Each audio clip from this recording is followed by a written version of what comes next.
Poetry in motion, Sunday poetry in motion. Poetry in motion, Sunday poetry in motion. Poetry in motion, Sunday poetry in motion. Poetry in motion, Sunday poetry in motion. Hello, once again, and welcome to Poetry in Motion Sunday. I'm Craig Lewis, and you're watching episode 28. Starting with my first poem, this one's called Phyllis Wheatley. She had the instincts of a hustler, the way she took her poems door to door, reading selections to each customer, from which she seemed to have made a precarious living, though there was nothing fair amongst the cards she was given from the start. 'Cause Phyllis was a slave, from her family she'd part, purchased by a tailor's mistress for a trifle. Such traumas have led many slaves' thoughts to be suicidal. She made letters on walls with charcoal or chalk like a form of survival.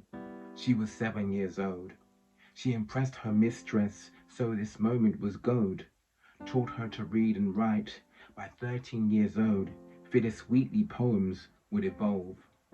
At 19, the roads led her from Boston to the UK. She spent a month on British soil and met a couple royals, returning to her mistress to who she remained loyal.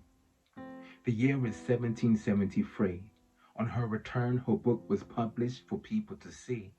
Critics' reviews said her work was overpraised. Some didn't agree. A black slave turned poet, and the first one to be. Now new records have been set. From young, her mistress saw her potential and helped develop her intellect.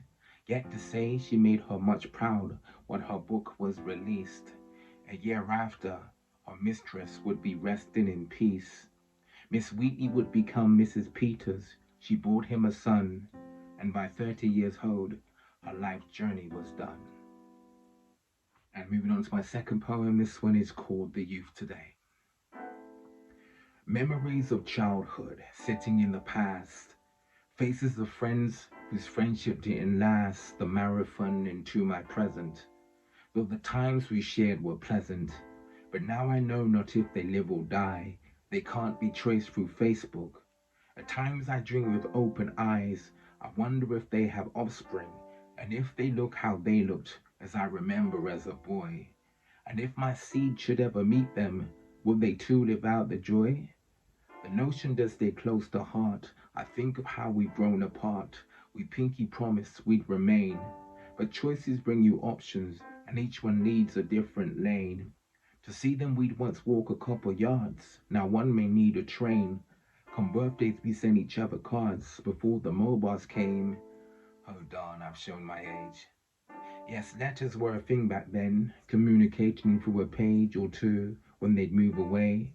Oh, how times have been made so simple for the youth today. And for my third and final poem, this one is called She Raised Him Well. Less concerned by how his space fits, job was done like God's on day 6. Anxious thoughts were overlooked, where's no facade, an open book. Yes, this describes him well. If we took a leaf from his page, maybe we'd be amazed by the beauty in the mirror that we gazed. Yonder to heaven send the praise where slander doesn't dwell. But since the scarce ones speak in unity, you seldom find such a community where good vibes are always active. When magazines and TV screens make vanity look attractive, the world's under a spell. But like Obama's, his wife Michelle is known to fight his corner and inspired to excel. Keeps his wits about him, not all devils wear horns like a gazelle. Some actors in this field are so adept, you couldn't tell what was real and what was fake. Deception at its finest could cause a loss of faith. It's not only dieting that causes a loss of weight, if one's life's a living hell. A notion which he'd seldom entertain. Each accolade that he received was on the wall and framed. His alias was legend, although his goal was not the Hall of Fame. His humble ways was evident to tell. He's a credit to his mother because she raised him well. And there you have it. That's your poetry fix from me today. Hope you enjoyed. Until next week, short and sweet. Take care.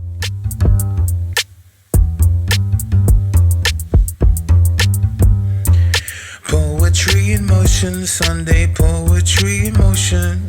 Poetry in motion, Sunday poetry in motion. Poetry in motion, Sunday.